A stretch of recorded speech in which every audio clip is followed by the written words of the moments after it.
Sí, el texto es el de América Rodríguez y el mío, que está basado en la dinámica de las poblaciones indígenas de Izalco y Cacaopera. Sin embargo, también ahora lo que quiero presentar es la investigación sobre Santo Domingo de Guzmán, que es una población vecina a Izalco y que muchas de las características que están en Santo Domingo de Guzmán tienen que ver también con Izalco y Cacaopera. Si quieren, en el resumen crítico pueden basarse en el artículo de América Rodríguez y mío sobre Izalco y Cacaopera, y también pueden tomar en cuenta la exposición sobre Santo Domingo de Guzmán, sobre la población indígena de Santo Domingo de Guzmán. Bien.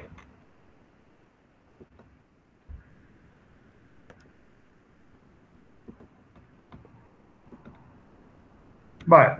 Hoy sí están viendo la pantalla, ¿verdad? Sí. Vale, perfecto. Sí. Entonces, el tema, pues, de las identidades... Ajá. Entonces, el tema de las identidades étnicas es un tema de gran trascendencia en el país, precisamente por esto, porque el estudio de las poblaciones indígenas de El Salvador es fundamental para comprender la diversidad sociocultural de este país. O sea, en buena medida, pues, la conciencia nacional se ha basado en el presupuesto falso de la homogeneidad cultural. La idea de que todos somos mestizos, luego entonces todos somos iguales, cuando en realidad hay muchas maneras de construir el mestizaje cultural. En el proceso de construcción de este mestizaje cultural, sociocultural, se da pues una dinámica de cambio y continuidad sociocultural, y de hecho las poblaciones indígenas representan este nivel de continuidad sociocultural en la sociedad salvadoreña.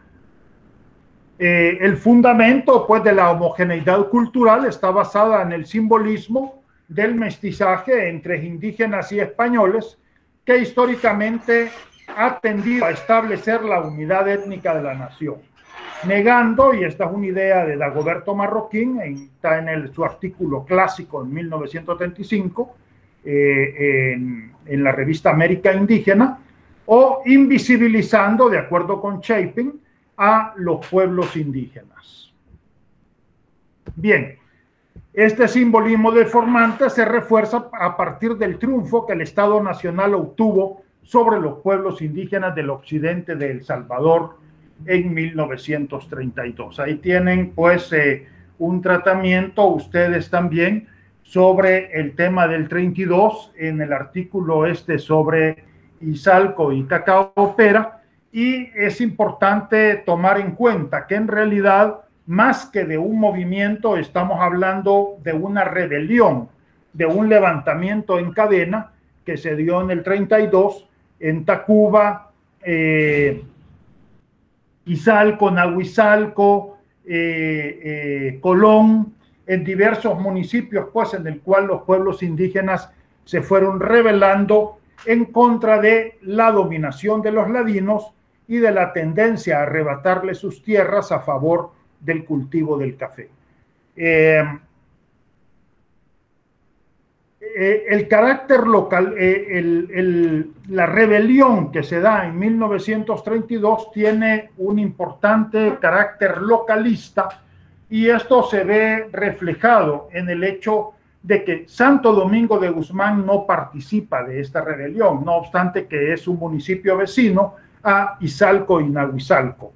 ¿Y por qué no participa? Uno, porque no había población ladina en Santo Domingo de Guzmán, ¿verdad? En Santo Domingo de Guzmán el desarrollo del grupo ladino es tardío, ¿verdad? Y dos, porque son tierras bajas y no son aptas para el cultivo del café.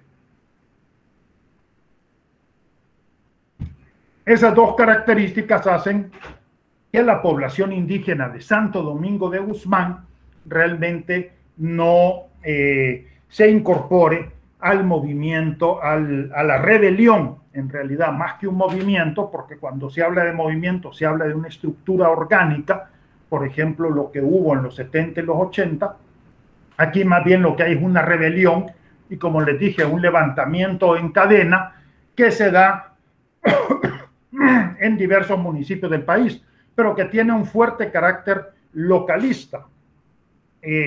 Los indígenas de Izalco peleaban contra los ladinos de Izalco, los de Nahuizalco contra los ladinos de Nahuizalco, no obstante que en Nahuizalco la población indígena se divide, y por otra parte el avance pues del cultivo del café que arrebataba las tierras de las poblaciones indígenas. Entonces, este carácter localista queda totalmente demostrado en el hecho de que la población de Santo Domingo de Guzmán no participa en esta rebelión, precisamente porque la población ladina o no había o era muy poca, muy escasa, y también porque sus tierras no son aptas para el cultivo del café. No obstante, el hecho, pues el triunfo del Estado, el hecho de haber sofocado la rebelión indígena del occidente y centro de El Salvador, efectivamente crea una representación según la cual en El Salvador ya no existen poblaciones indígenas, sino que más bien El Salvador es totalmente mestizo. En realidad, el triunfo del Estado sobre los pueblos indígenas en 1932 representa el triunfo de los mestizos y los ladinos sobre los pueblos indígenas. Y en ese sentido se da una imagen de homogeneidad cultural, no obstante que la diversidad cultural de El Salvador es evidente. Bien, entonces por eso decimos esto genera lo que el antropólogo salvadoreño Alejandro Dagoberto Marroquín denomina indigenismo de negación. Para Marroquín, que lo dice muy claro en este artículo, era como si en El Salvador no tuviéramos problemas indígenas. Lo que sucedió también, y eso hay que decirlo, es que después del 32, y yo no diría únicamente como producto del 32, por supuesto que el 32 tiene mucho que ver, pero hay que decir que el proceso de aculturación de los pueblos indígenas venía desde antes, ¿verdad? Y en realidad se da lo que Dagoberto Marroquín llama un indigenismo de negación. Entonces prácticamente tanto el Estado como la sociedad nacional le dan la espalda a las poblaciones indígenas. Esto hace, bueno, que incluso se llegue a negar directamente la existencia de pueblos indígenas.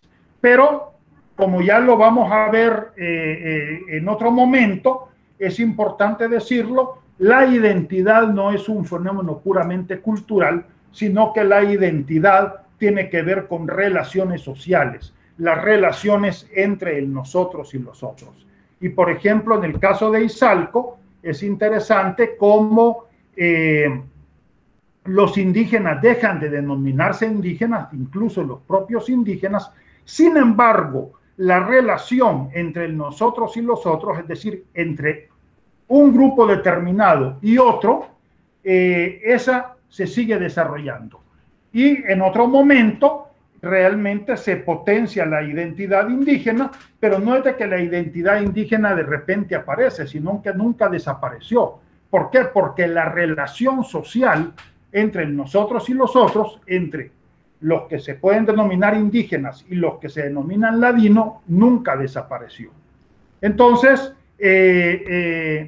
en el caso de El Salvador, lo interesante es que queda claro que la identidad, más que un fenómeno puramente cultural, es una relación social a partir de la cual se crea un sistema cultural y un sistema de relaciones sociales intragrupales.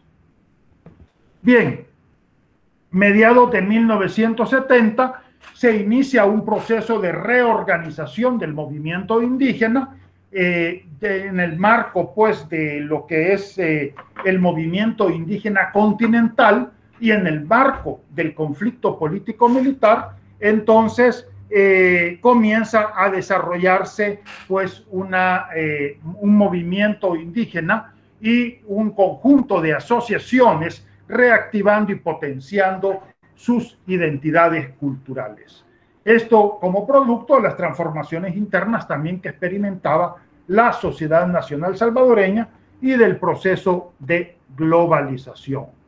Mediados de 1970 aparece la Asociación Nacional de Indígenas Salvadoreña, ANIS, que es la primera gran organización indígena que potencia la identidad de los pueblos indígenas. Dado que esta potenciación de las identidades indígenas se lleva a cabo en el marco de la transformación sociocultural de El Salvador, es lógico que también implique un proceso de redefinición o reinterpretación de estas identidades. Entonces, a principios del siglo XXI, observamos esto, la potenciación y la redefinición de las identidades indígenas en El Salvador. Es en este marco histórico que debe de pensarse el hecho de desarrollar investigaciones sobre poblaciones indígenas de El Salvador. Entonces, quiero partir de algunas concepciones teóricas que es importante sobre la identidad, ¿verdad? Que están presentes pues en nuestro estudio de la identidad étnica. Lo primero es esto: la identidad indígena no es igual a rasgos raciales. Esta es la primera gran concepción falsa, es la idea de asociar la identidad indígena con rasgos raciales, ¿verdad? Definitivamente que la identidad no tiene que ver con rasgos raciales. Hay un estudio muy interesante en Yucatán.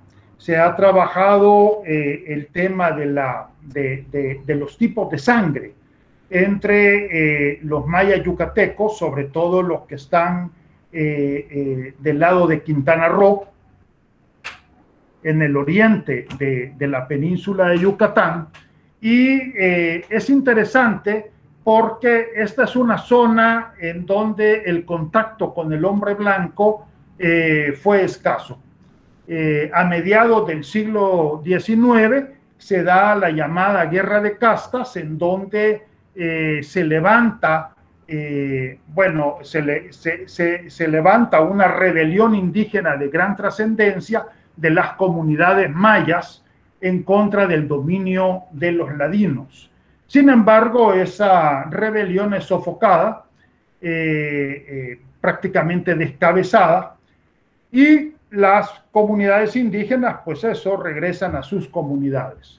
Sin embargo, en un momento determinado aparece la cruz parlante, una cruz que hablaba y que reorganizó la rebelión indígena y efectivamente unificó a las comunidades. Las comunidades prácticamente sitiaron la ciudad de Mérida.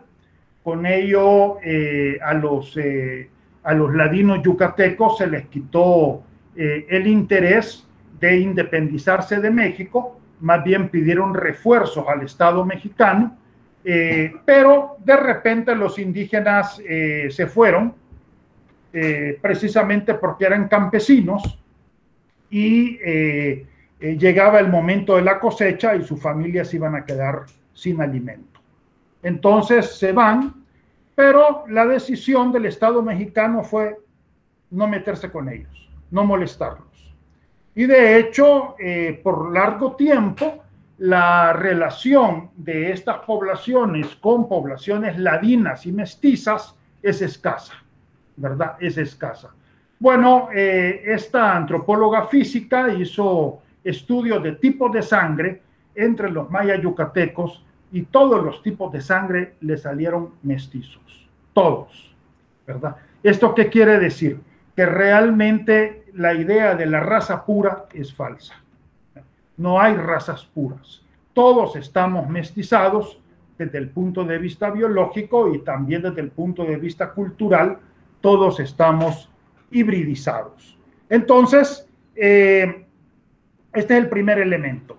La identidad indígena no tiene que ver con rasgos raciales. Aun y cuando encontremos el tipo, a veces se ha dibujado el tipo indígena, ese tipo indígena también lo podemos encontrar en poblaciones ladinas y mestizas, ¿verdad? Entonces, ese es el primer elemento. El segundo elemento, la identidad indígena no tiene que ver con un inventario de rasgos culturales. Esto es, muchos de los estudios sobre identidad indígena y en general sobre identidad sociocultural, lo que hacen es una especie de listado de rasgos culturales. Este listado tiene el problema de que casi siempre está basado en un concepto de lo tradicional. Pero el problema que tiene este inventario de rasgos culturales son dos. En primer lugar, la cultura es cambiante y por tanto el inventario tendría que ir cambiando. Luego, precisamente por este carácter cambiante y dinámico de la cultura, nunca sabemos si el inventario es exacto, porque hay rasgos culturales que desaparecen y rasgos culturales nuevos que son incorporados, ¿verdad? Por ejemplo, en la fiesta patronal de Santo Domingo de Guzmán en el año 2000, en la cual yo participé, estuve ahí presente, ustedes tienen determinadas actividades tradicionales como la danza de moros y cristianos, las procesiones además tienen una hibridación cultural muy interesante porque tienen la música de pito y tambor de los moros y cristianos, tienen también el conjunto de cuerdas, va también la orquesta de la Policía Nacional, y entonces, por lo menos en el año 2000, iba la orquesta de la Policía Nacional, y entonces va la procesión tradicional que llega hasta la casa del mayordomo. Pero resulta que después, cuando termina la procesión, en cosa de 5 o 10 minutos, la gente se desplaza hacia la feria con música pop a todo volumen, ¿verdad? Y en el baile de la víspera del Día del Santo, bueno, el baile es un baile con música pop a volúmenes bastante fuertes. Por cierto, ahí estuvo mi esposa Astrid también conmigo, ¿verdad? La música prácticamente nos golpeaba. Y por supuesto, esa música se hizo con la YouTube Discotheque, ¿verdad? Entonces, en realidad hay una hibridación, un sincretismo de elementos tradicionales con elementos contemporáneos. Y esto mismo que se da en lo simbólico, también se da en lo económico. También en lo económico se están integrando diversos elementos. La producción de la milpa, por ejemplo, que podemos decir que es una actividad económica tradicional que prácticamente tiene orígenes en la época prehispánica, aunque ha venido transformándose, pero su origen es en la época prehispánica. Y esto combinado con la integración en maquilas, la migración transnacional, etcétera. Es decir, también en lo económico hay una integración de elementos culturales y elementos modernos. Es lo que García Canclini llamaba como la posmodernidad. García Canclini, Néstor García Canclini decía, la posmodernidad no es un momento, la posmodernidad es el instante en el cual lo moderno choca con lo tradicional, en el cual lo moderno estalla en lo tradicional. Y este entrelazamiento de lo moderno y de lo tradicional es lo que está construyendo las identidades a nivel cultural, ¿verdad? Lo moderno que tiene que ver con la ubicación del grupo en la sociedad contemporánea, y lo tradicional, que tiene que ver con la relación del grupo con su pasado. Por cierto, también lo tradicional es dinámico, habría que estudiar lo tradicional también como un fenómeno dinámico, algo que se está construyendo constantemente. Entonces, la identidad indígena tampoco puede relacionarse con rasgos culturales. Y en tercer lugar, la otra, digamos, como reacción a estas dos posiciones, está la posición de la identidad indígena como posición social. Esto ustedes lo pueden observar en Alejandro Dagoberto Marroquín, que prácticamente asocia lo indígena a lo campesino. Pero también esto es inexacto, ¿verdad? Porque si bien los indígenas son mayoritariamente campesinos, y sobre todo lo eran en la época de Dagoberto Marroquín, estamos hablando de mediados del siglo XX, no todos los campesinos eran o son indígenas, ¿verdad? Lo mismo también ustedes, por ejemplo, si hablamos de la identidad de los salvadoreños estadounidenses, los salvadoreños que construyen la identidad salvadoreña en los Estados Unidos, en realidad son los salvadoreños de escasos recursos. Son los salvadoreños de los estratos bajos y medio bajos que emigran hacia los Estados Unidos. Ya los salvadoreños de nivel medio, medio alto, más bien se integran a la estructura de poder de la sociedad estadounidense. La cultura salvadoreña estadounidense o salvadoreña americana básicamente es la cultura de los salvadoreños de escasos recursos. Pero, nuevamente, volvemos a lo mismo. Los salvadoreños estadounidenses o los salvadoreños canadienses son los salvadoreños de escasos recursos, pero no toda la gente pobre o la gente de escasos recursos en los Estados Unidos y Canadá son salvadoreños. Entonces, sí, la posición social está jugando un papel importante, pero no es suficiente para entender el fenómeno de la identidad, de la construcción de la identidad. En este sentido, proponemos lo siguiente, que la identidad sociocultural tiene que ver con relaciones sociales de oposición y conflicto entre el nosotros y los otros, en donde los otros son los extraños, los diferentes a nosotros. En este sentido, la identidad es producto de la interacción social cotidiana e incluye procesos económicos, políticos y simbólicos. Debo decirles que mi persona ha estado presente, bueno, en Cacao Pera, en Izalco, en Santo Domingo de Guzmán, en todos estos lugares. En realidad, los rasgos manifiestos de la identidad son escasos. Los rasgos manifiestos de la identidad son escasos. ¿Qué es lo que distingue un indígena de un ladino? Por ejemplo, en Cacao Pera o en Santo Domingo de Guzmán, son muy escasos los rasgos culturales. Sin embargo, la gente sabe quién es indígena y quién no es indígena. ¿Y por qué? Por la interacción social cotidiana. Es decir, es la interacción social cotidiana lo que realmente está construyendo la identidad. Y esta tiene que ver con relaciones sociales de oposición y conflicto. Entonces, en ese sentido, podemos establecer este esquema, en donde la identidad sociocultural tiene que ver con relaciones de oposición y conflicto entre nosotros y los otros. A partir de las relaciones sociales es que se construye un sistema cultural, el cual, por cierto, también es dinámico, es decir, que pueden incorporar nuevos elementos, ¿verdad? Y un sistema de relaciones sociales intragrupales.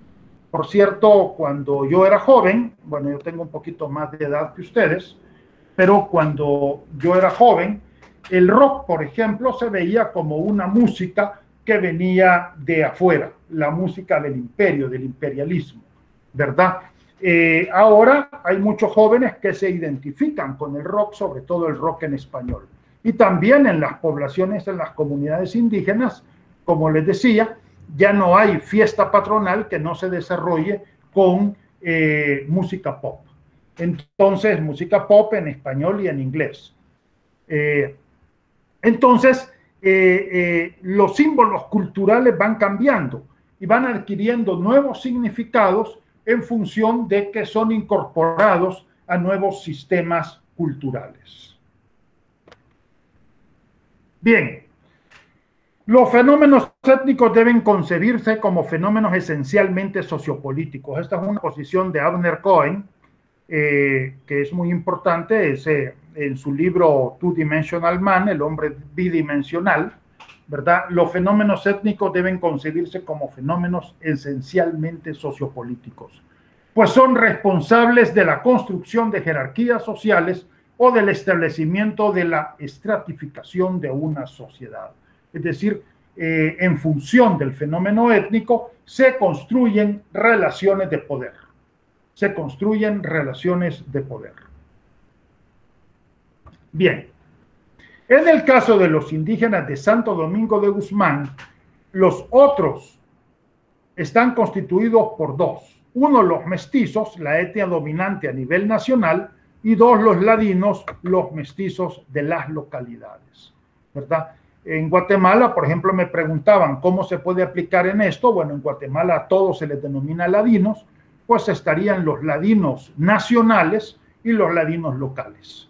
Pero siempre el sujeto que está interactuando día a día, en este caso con el indígena, definitivamente que tiene un nivel de relación y de interpretación en relación al indígena diferente a aquel que vive en la ciudad de San Salvador o en la ciudad de Guatemala, en el caso de Guatemala, ¿verdad? Que vive en estos lugares y que no interactúa día a día con el indígena, que no interactúa día a día con el indígena. Bien. Sí, exactamente. Frente a la gasolinera 1 la ciudad. Por tanto, la identidad indígena en Santo Domingo de Guzmán tiene un fuerte carácter de clase o estrato socioeconómico, igual en Cacaopera, igual en Izalco, ¿verdad? Que representa la identidad del sector menos favorecido del municipio. Entonces, sí tiene que ver, pues, hay un sello de clase o de estrato socioeconómico. En el caso de Santo Domingo de Guzmán, los indígenas son pequeños agricultores, productores de maíz, frijol y maicillo, y las artesanas. Básicamente, en el caso de Santo Domingo de Guzmán, la artesanía es artesanía utilitaria. Ahora ya están haciendo un poquito más de artesanía ornamental, pero básicamente es artesanía utilitaria, ollas y comales. Y los ladinos, que son los ganaderos, algunos ganaderos incluso fuertes, comerciantes y empleados, los pocos empleados pues que hay en el municipio. Bien, es importante resaltar, sin embargo, que estas jerarquías sociales no son estáticas. O sea, a pesar pues de que las jerarquías sociales se tienen un carácter de continuidad a través del tiempo, sin embargo, no son estáticas, ¿verdad? Y la formación de asociaciones de desarrollo comunitario hace que los indígenas pueden acceder a mejores posiciones de poder. Incluso en el año 2000, el alcalde del municipio era un indígena. Bien, si bien los indígenas de Santo Domingo de Guzmán han ocupado y aún ocupan los peldaños más bajos de la estructura social del municipio, actualmente se está potenciando la construcción de organizaciones étnicas que les permiten acceder a mejores posiciones de poder al interior de la sociedad local.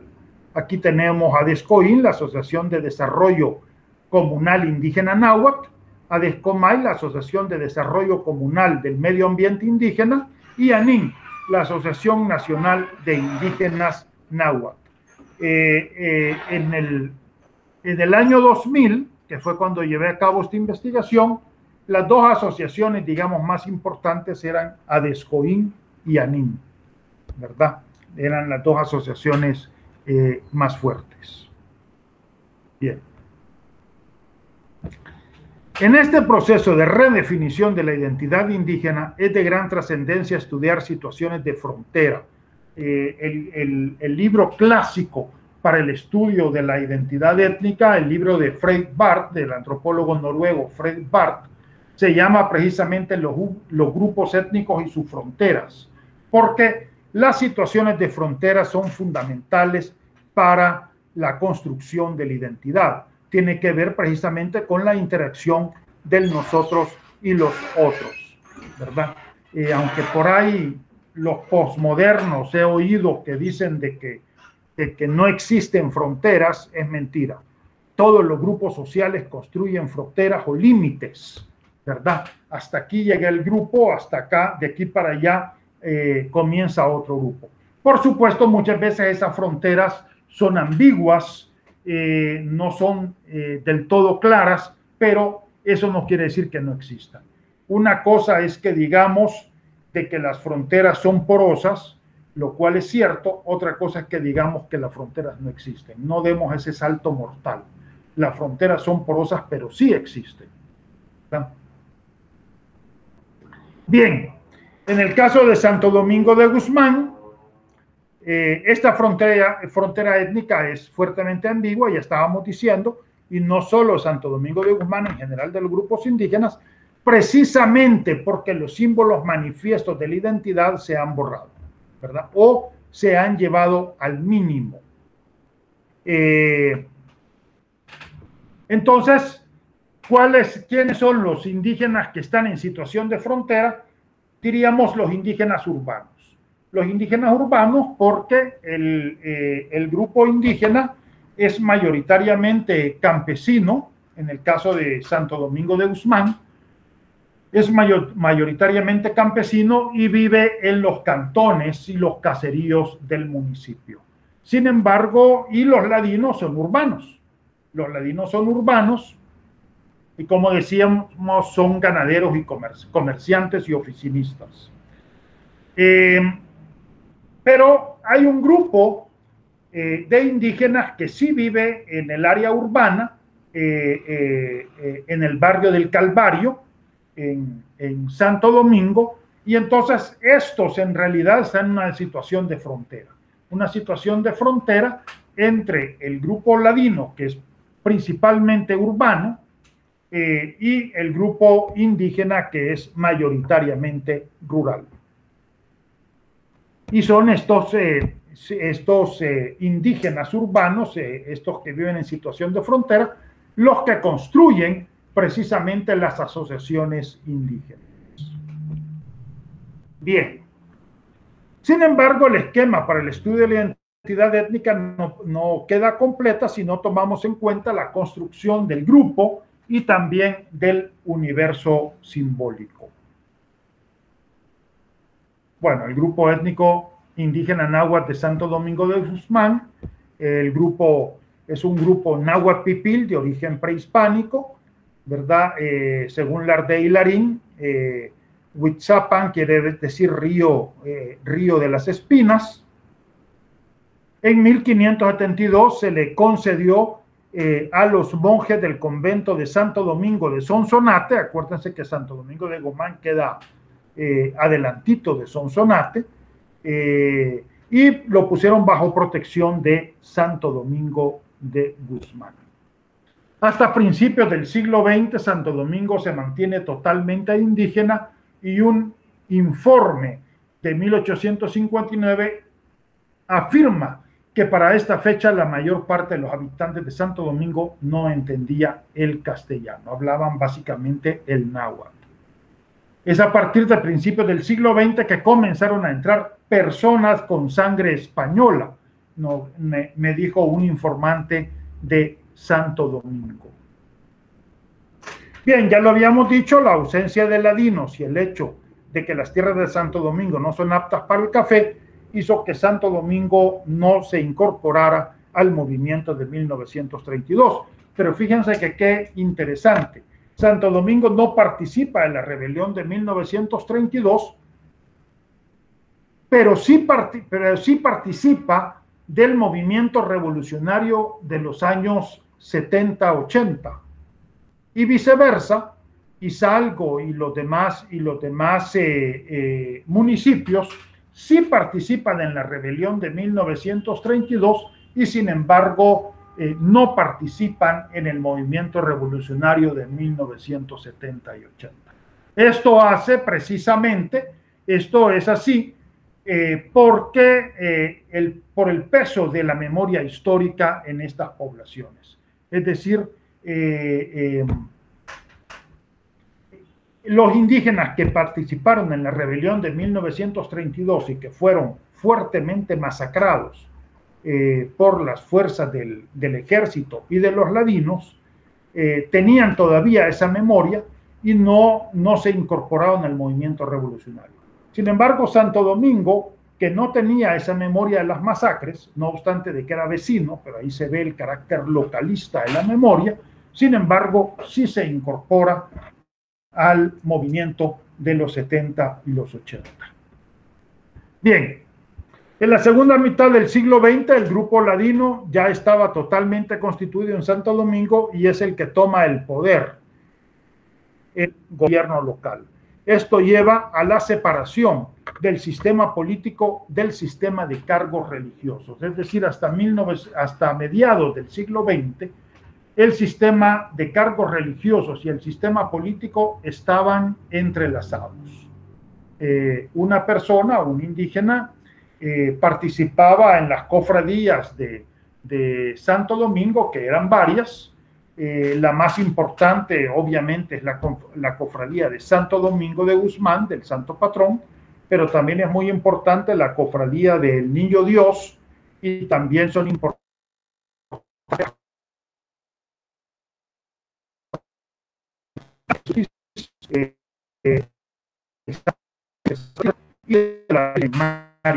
entonces,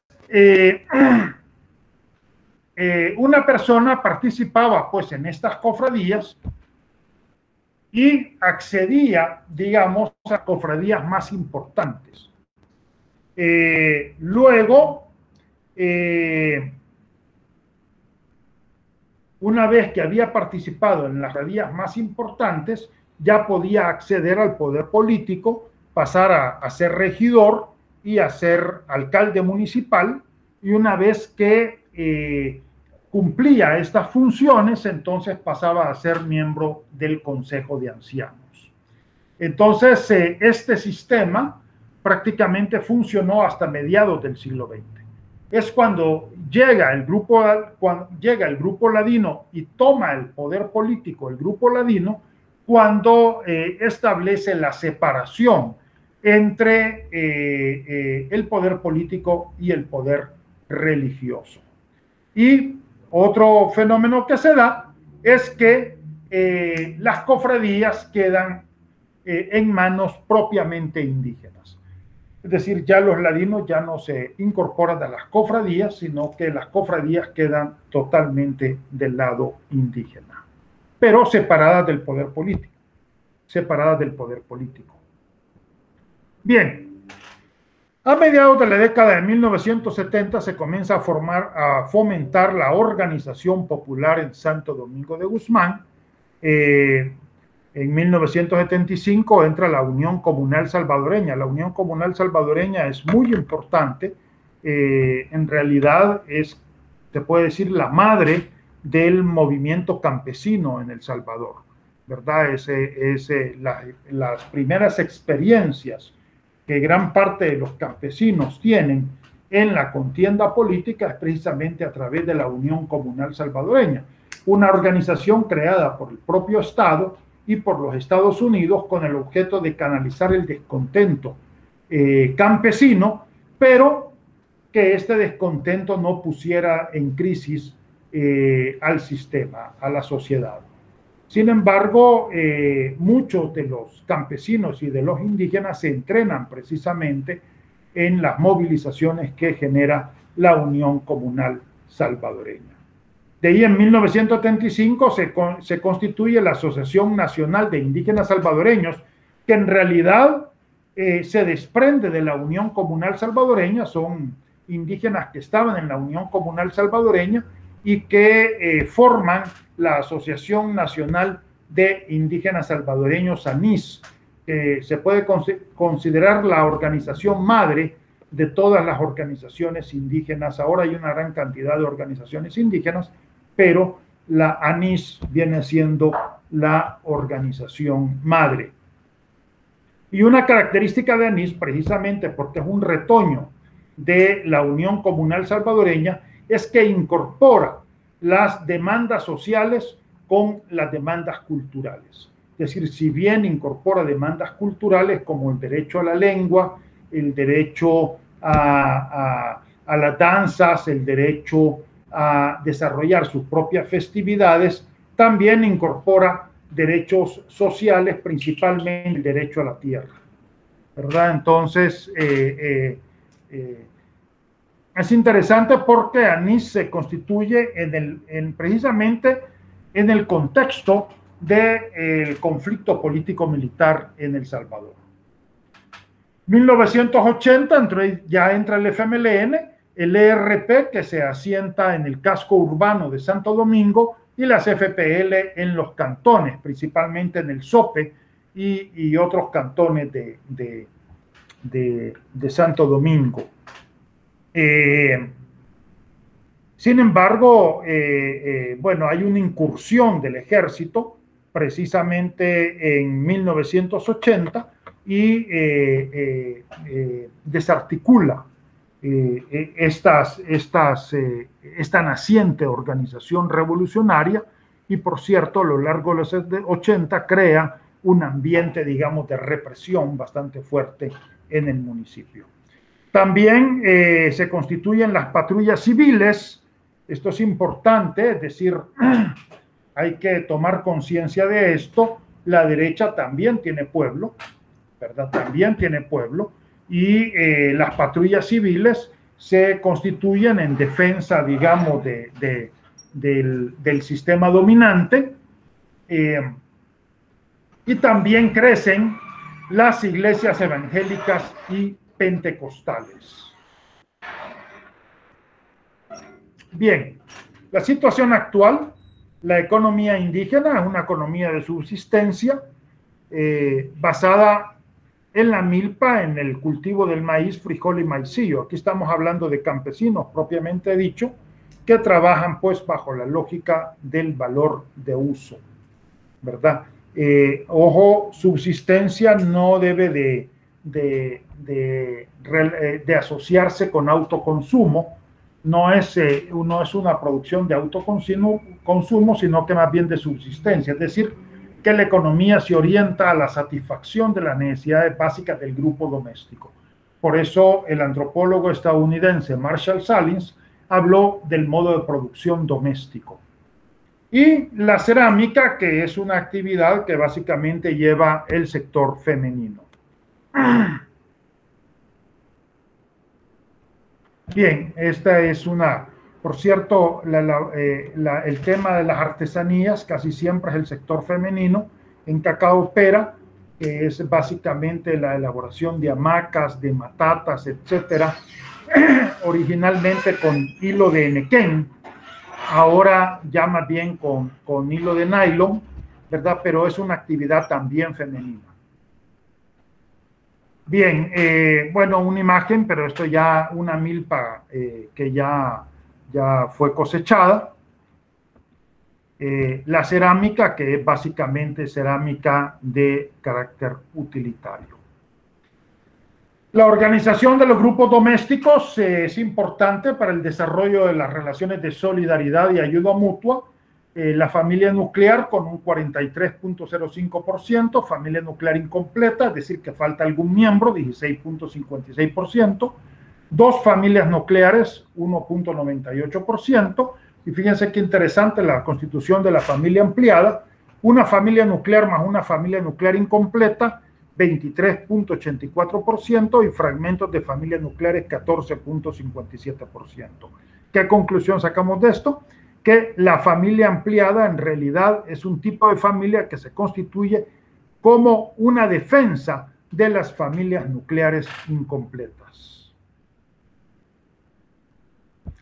Los grupos domésticos constituyen unidades multifuncionales. En realidad, en Mesoamérica, el grupo doméstico constituye la unidad, la célula de la estructura social, ¿verdad? El estudio del doctor Payson Sheets en el caso de Joya de Serén es muy importante porque hace ver cómo en realidad la célula de la estructura social son los grupos domésticos. Aquí no hubo clanes ni linajes unilineales como en el caso de África, sino que en Mesoamérica en realidad eran comunidades cuya base eran los grupos domésticos. Esto sigue siendo así incluso en la actualidad.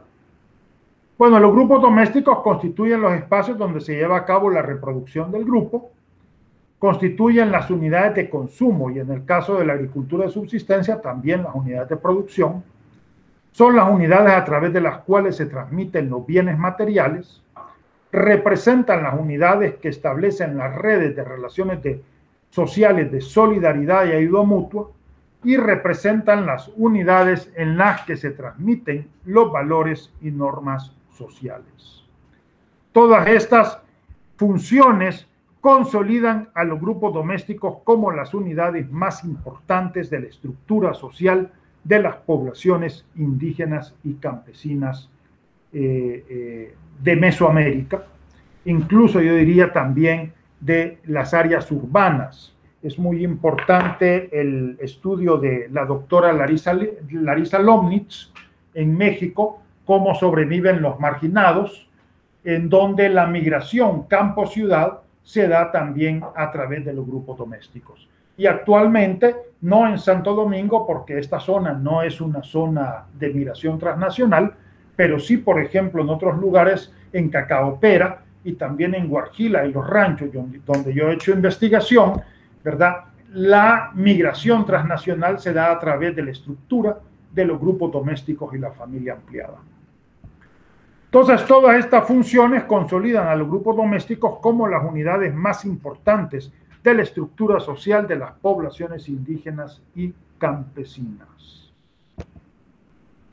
Luego, el fervor religioso también es muy importante. Aquí, fíjense bien, la población católica con 43.10%, población evangélica con 46.55%, y ninguna denominación con 10.35%. Sostengo de que a pesar de que la población evangélica puede ser mayor que la católica, sin embargo, la católica sigue siendo la hegemónica en el campo religioso. Y esto por dos razones. En primer lugar, por la profundidad histórica. Es decir, el catolicismo tiene más de 500 años, mientras que las iglesias evangélicas y pentecostales andarán por los 40 años más o menos. Entonces, hay una diferencia considerable en el tiempo, en la profundidad histórica. Y luego el otro argumento es de que la Iglesia Católica, con todas sus divisiones internas, funciona como una única estructura orgánica, ¿verdad? Están unificadas en una única iglesia, mientras que las iglesias evangélicas y pentecostales más bien constituyen un conjunto de iglesias con fuertes contradicciones entre ellas mismas. Por ello me voy a concentrar realmente en la Iglesia Católica, el Consejo Parroquial, que está representado por un representante de la adoración nocturna, el grupo de adoradores del Santísimo Sacramento del altar, un representante de la Guardia del Santísimo, custodios de Corpus Christi, una representante de la Legión de María, un representante de la Comisión de Evangelización, un representante de la Comisión de Pequeñas Comunidades, los cantones, un representante de la Comisión de Liturgia, un representante de la Pastoral Juvenil y un representante de las cofradías. Esta es el grupo, digamos, la base que opera junto con el párroco, ¿verdad?, para el desarrollo de las actividades de la Iglesia Católica. Las cofradías son organizaciones religiosas que establecieron los frailes desde principios del siglo XVI con el objeto de fomentar la fe católica, pero rápidamente fueron hibridizadas por parte de los propios indígenas. Los indígenas adoptaron rápidamente las cofradías y por supuesto le incorporaron su propio sello. Bien, las tareas de las cofradías eran las encargadas de organizar las festividades y rituales que se le celebraban al santo, asumiendo en el caso de los mayordomos, los principales responsables del santo, la mayor parte de los gastos, es decir, financiaban prácticamente la fiesta. Eran los encargados del cuidado de la imagen y sus atuendos, las que se comprometían con el mantenimiento y limpieza junto al sacristán del templo y finalmente las que administraban los bienes y las propiedades del santo. Para la década de 1960 y 70 tenemos 19 cofradías. Bueno, aquí están enumeradas: la de Santo Domingo de Guzmán, Santísimo Sacramento, la Inmaculada Concepción, San Isidro. Digamos que las más importantes son la de Santo Domingo de Guzmán, obviamente, la de la Semana Santa, que es importante, Santo Entierro, Jesús Nazareno, Virgen María, y la de el Niño Dios, la del Niño Dios, que también es una celebración fuerte en Santo Domingo. Bien, la organización de los cofrades básicamente están organizados en mayordomos, que son los principales responsables de la organización del ceremonial del santo, un grupo de mayordomitos, que son los ayudantes del mayordomo, las diputadas, que son las señoras encargadas de elaborar la comida, apoyar las ceremonias, muchas veces la esposa y familiares del mayordomo y algunas amigas que se incorporan. También están las mayoras, que son las personas que colaboran con alguna actividad. Y en el caso de Santo Domingo, por ser la fiesta patronal, pues allí se nombra una directiva, que es la que organiza la actividad, en la cual, por supuesto, como presidente está el mayordomo. Ya en los años 70, determinados sectores laicos de la Iglesia Católica criticaban a las cofradías por el hecho de desarrollar actividades paganas o no cristianas o poco cristianas, ¿verdad? En concreto, criticaban el consumo de la bebida alcohólica y el baile con música de violín y guitarra. Esta crítica se fue profundizando, sobre todo con el desarrollo de las iglesias evangélicas, porque dijeron que en realidad las cofradías eran responsables de el desarrollo de las iglesias evangélicas, que veía demasiado desorden en la Iglesia Católica. Fíjense cómo en Santo Domingo, en realidad esta crítica viene de lo que se denomina la Iglesia Renovada, pero en Cacaopera también se da en los años 80 a partir de la teología de la liberación. Más o menos las mismas críticas. Y bueno, en el caso de Cacaopera, ustedes lo podrán ver ahí en el documento, el hecho de que el sacerdote pretendió de que los cofrades comenzaran a leer, a estudiar la Biblia, y realmente las cofradías es un tipo de actividad religiosa poco racionalizada. Es decir, no les interesa realmente estudiar la Biblia, más bien lo que les interesa es el ceremonial, desarrollar los rituales, Bueno, el asedio a las cofradías ha sido constante. Prácticamente todos los grupos y comités de la Iglesia Católica se han unido en contra de las cofradías para combatir lo que consideran sus prácticas paganas o el uso del alcohol y el baile. Lo que en términos de estos católicos son cosas del demonio. si bien las cofradías pues han mantenido su actividad, y yo lo que puedo decir es que realmente tienen bastante capacidad de movilización, sin embargo han tenido que ceder su poder en el sentido de que ahora las decisiones las tienen que tomar junto con los miembros del consejo parroquial. Es decir, antes las decisiones las tomaba el párroco con los mayordomos, ¿verdad? Ahora los toma el párroco con el consejo parroquial, en el cual los mayordomos son uno de los participantes de los miembros del consejo parroquial. Y esto fue casi también en Cacaopera. Se crea el consejo parroquial y el consejo de asuntos económicos, que iban a manejar la finanza de. Sin embargo, las cofradías siguen manteniendo un importante grado de autonomía y también un importante grado de movilización. Si bien las cofradías han perdido fuerza en el municipio, estas siguen jugando un papel de trascendencia en la configuración sociocultural de Santo Domingo de Guzmán. Bueno, aquí tienen algunas fotos tomadas por mi esposa Astrid Lindo, ¿verdad?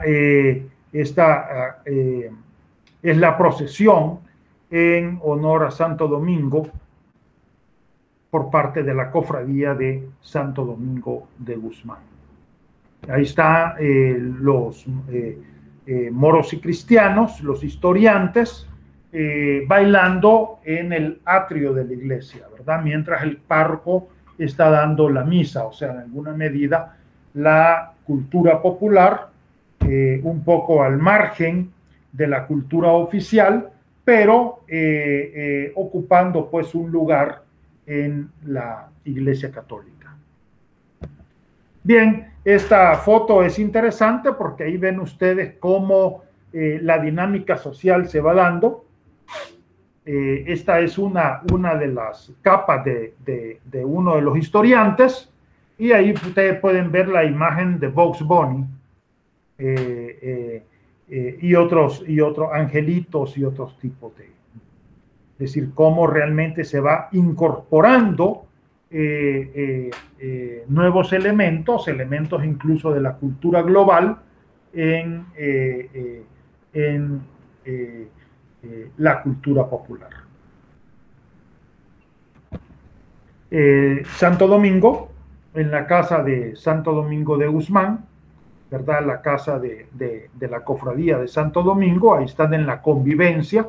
Ahora ya no se da alcohol, no está permitido dar alcohol, entonces dan horchata y fresco de Jamaica, es lo que dan, y pan dulce. Esto sí ha tenido un impacto en el sentido de que la festividad se termina por ahí como a las 8 de la noche, cosa que entre 8 y 10 de la noche, pero digo, en otros tiempos prácticamente amanecían, ¿verdad? En la casa de la cofradía. El fenómeno de los cumpas son la imagen del mismo santo patrón de Santo Domingo, pero en chiquito, y llegan de otros municipios, llegan de Izalco, de Nahuizalco, a visitar al santo patrón, y colaboran también con la ceremonia del santo patrón. Entonces es un nivel de compadrazgo simbólico entre las deidades. Algunas danzas tradicionales, ¿verdad? Danzas que se dan esto está organizado más bien por la alcaldía.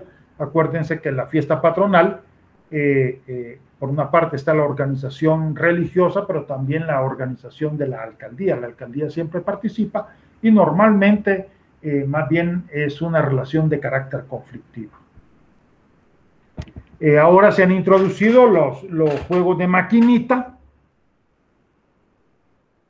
en fiestas patronales, y la reina de la fiesta patronal. Bueno, hay varias reinas porque está la de la fiesta patronal, está la de la Iglesia Católica, hay varias reinas en realidad.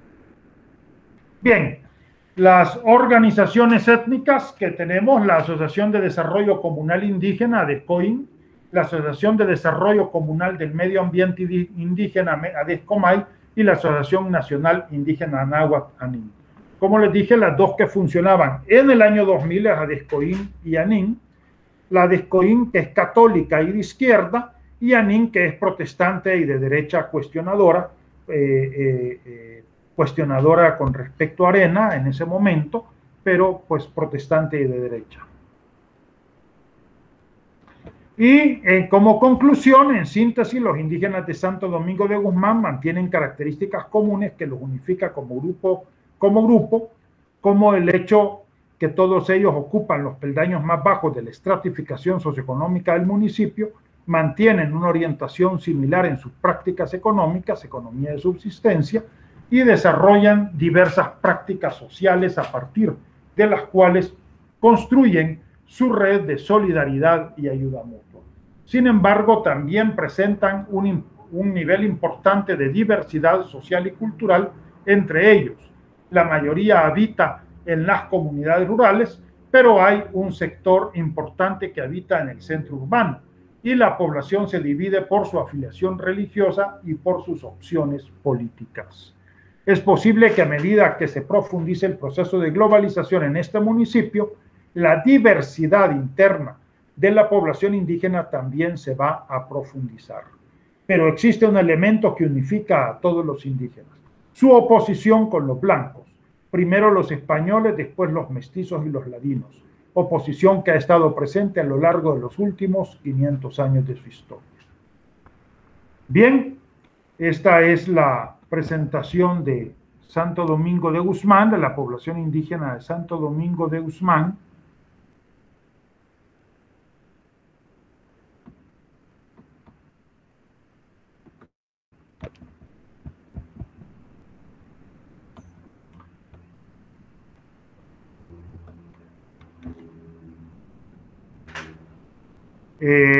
No sé si hay preguntas o comentarios.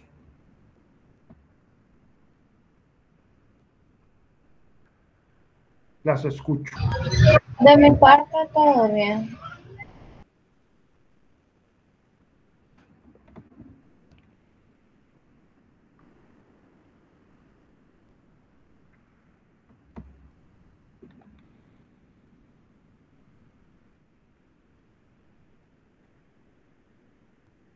No se amontonen, por favor.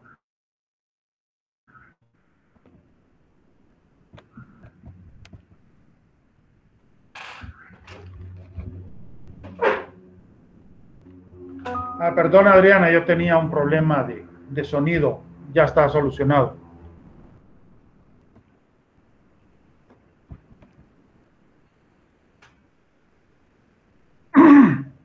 Adriana.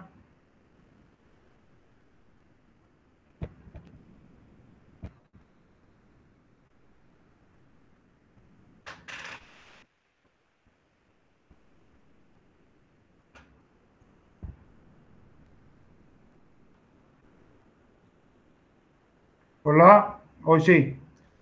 Creo que había un problema de conexión también.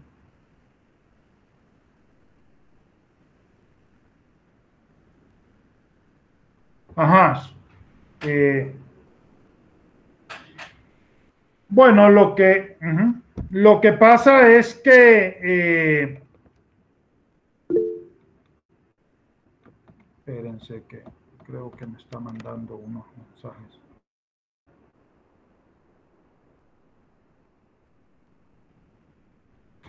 Bueno, lo que se sostiene es que las fronteras no son fronteras rígidas, sino que son porosas. ¿Qué quiere decir con eso? Que los sujetos sociales pasan de un grupo a otro.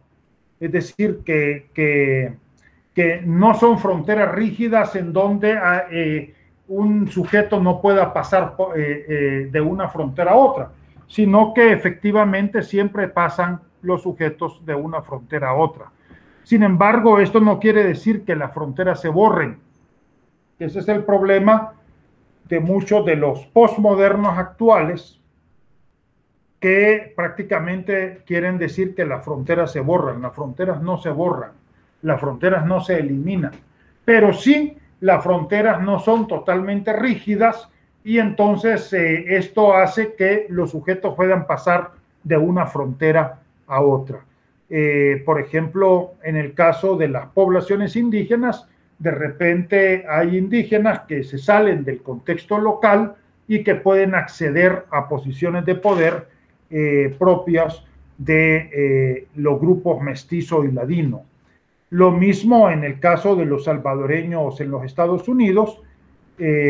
Bueno, están los salvadoreños, están los anglos, están diversos grupos étnicos. Sin embargo, bueno, hay anglos que se casan con mujeres salvadoreñas, ya el hijo está entre ser salvadoreño y ser anglo, y puede incluso hasta jugar con esa doble condición. Entonces los sujetos pasan de un grupo a otro, pero eso no quiere decir de que las fronteras se eliminen o se borren, sino que mayoritariamente pues los miembros del grupo siguen estableciendo relaciones al interior del propio grupo.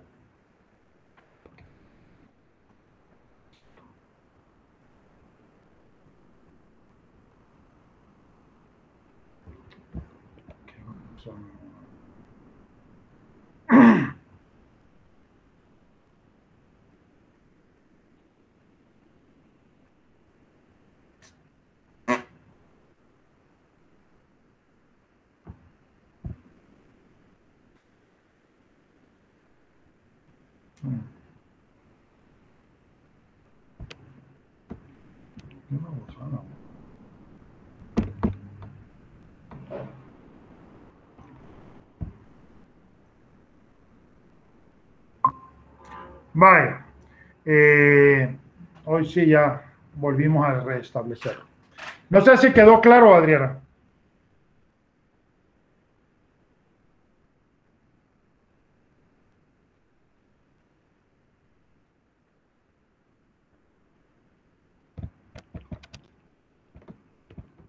Ajá.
Bueno, creo que está fallando el Meet. Eso es lo que está pasando. Pero bueno. Nazaret, ¿usted quería decir algo?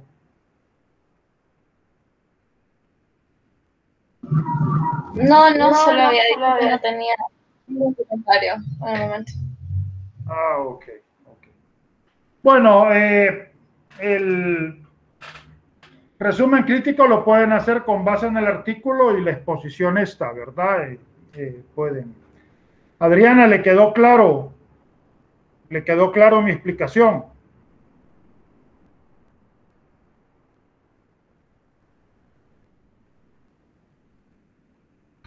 Creo que su micrófono no sirve, pero había puesto en el chat que sí. Sí, tiene problemas con el micrófono, ya me di cuenta. Sí. Ok. Bueno, si no hay más comentarios, entonces aquí lo dejamos.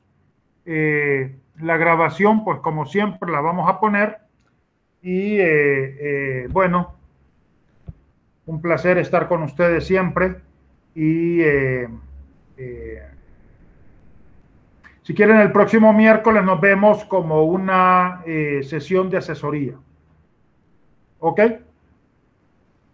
Sí, está bien. Va pues. Cuídense. Adiós, Chao. gracias. Gracias a ustedes.